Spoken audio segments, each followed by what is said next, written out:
Hello, good evening everybody. So today we're going to discuss a very important editorial that came in today's newspaper.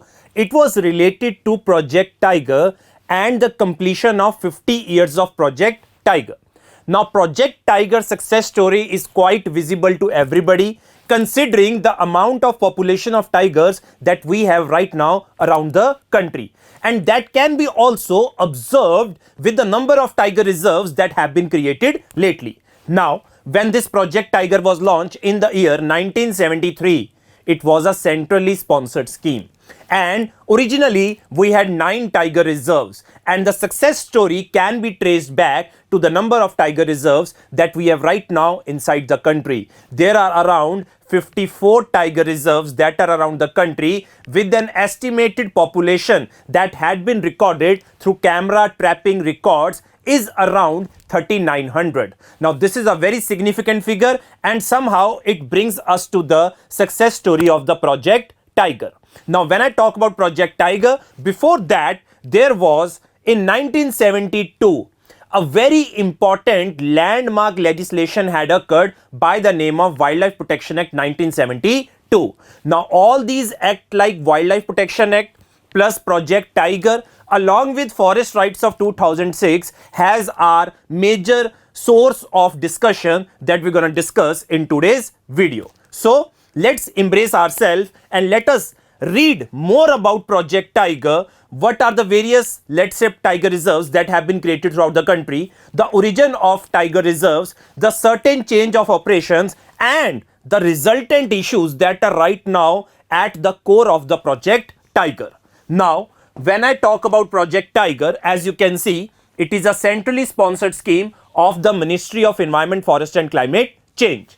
It was launched on 1st April 1973. It provides funding support to tiger range states for the in situ conservation of tigers in designated tiger reserves. Project Tiger has been the largest species conservation initiative of its kind in the world. And one of the most important facts related to Project Tiger that National Tiger Conservation Authority is the nodal agency for the conservation of tigers and it was created in the year in 2005 under Wildlife Protection Act 1972. Now this is the most important fact that we have to remember that related to Project Tiger and for tiger conservation in our country, it is the National Tiger Conservation Authority that takes the maximum efforts and it is the nodal agency.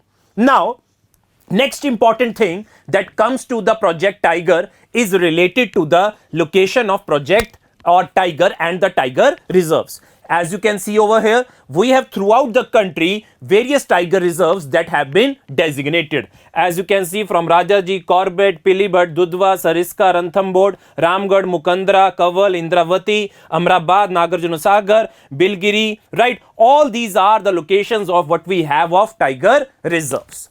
Now, the major thing that we need to discuss right now today, let's directly come to that major issue. Now, Project Tiger was created in the year 1973.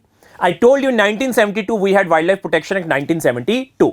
Under Wildlife Protection Act 1972, there were 2 important protected areas that were created. Let me get this more clear for you guys. 2 protected areas were created by the name of National Park and Wildlife Sanctuaries. Now, National Park has more degree of protection as compared to Wildlife Sanctuary. And in National Park, the rights of the communities and the grazing rights are very much limited as compared to the freedom that has been given to the rights of the communities and the grazing rights in the Wildlife Sanctuaries. Now, after that, 1 year later, we had Project Tiger, we had the creation of tiger reserves. And within this tiger reserves, we have this concept of critical tiger habitat. Very important.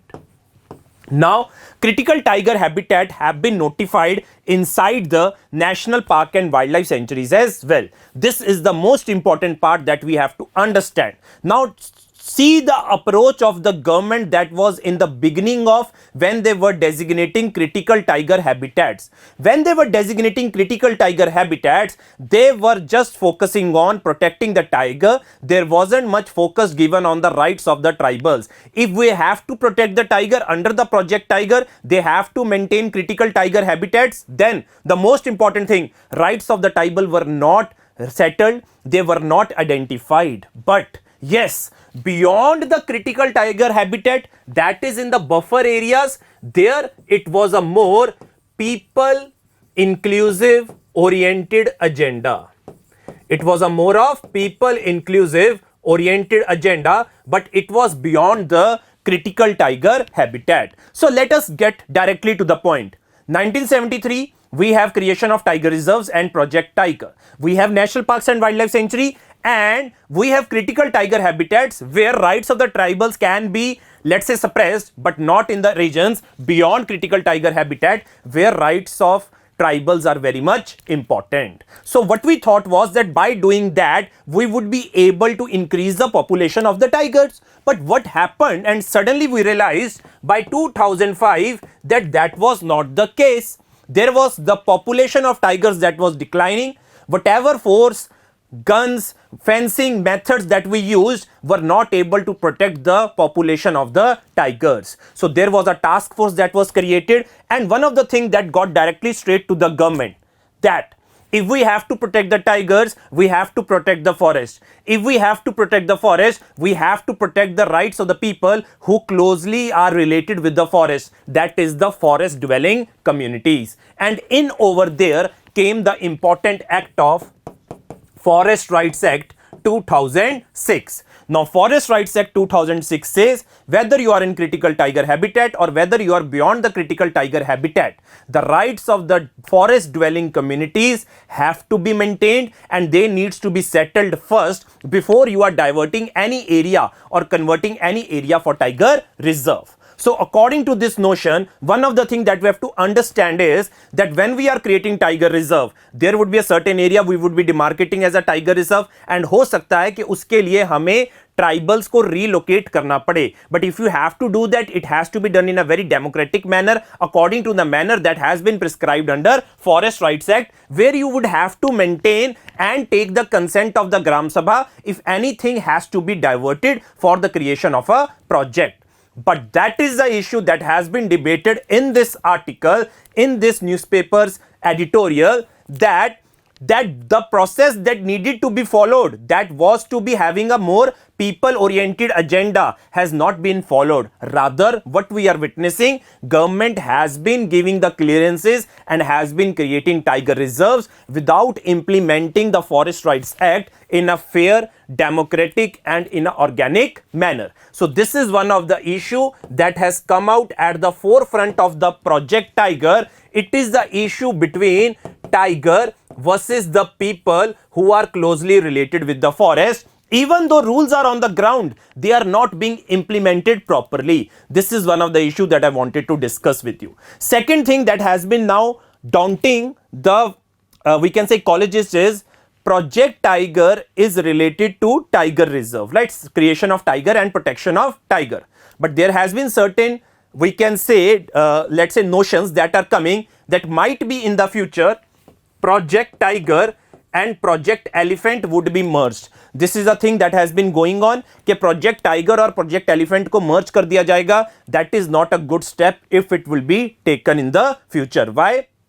Because Project Tiger is a dedicated project, it is a separate project, it is related to the conservation of tigers. So one thing we have to understand is, if we are to protect our tigers, we have to do it by separately, not mixing with another conservation project. Second, tigers को protect करना है तो उसके जो आसपास के लोग हैं, जो राइट्स फॉरेस्ट एरियाज में रह रहे हैं, हमें उन्हें भी प्रोटेक्ट करना पड़ेगा, उनके राइट्स को भी सेटल करना पड़ेगा before we are creating tiger reserves. So this was the topic that has been discussed in today's editorial. I have created this PDF for you that will be uploaded in the Telegram group, and trust me guys, these are the topics that are very much important that we have to study for our prelims, for our mains, because it has completed 50 years when we talk about Project Tiger. And lastly, I have created all the things that I have said over here and I have put it in this PDF. Plus one thing I want to tell you. Project Tiger is one of our success stories. Yes, we have been able to increase the population of tigers to around 3,900. But here the question is related to a certain things over the rights of the people of the forest dwelling communities that live on the forest. If they are being displaced without getting their rights settled, then it is a problem that needs to be resolved. So thank you so much. See you in next session. Thank you.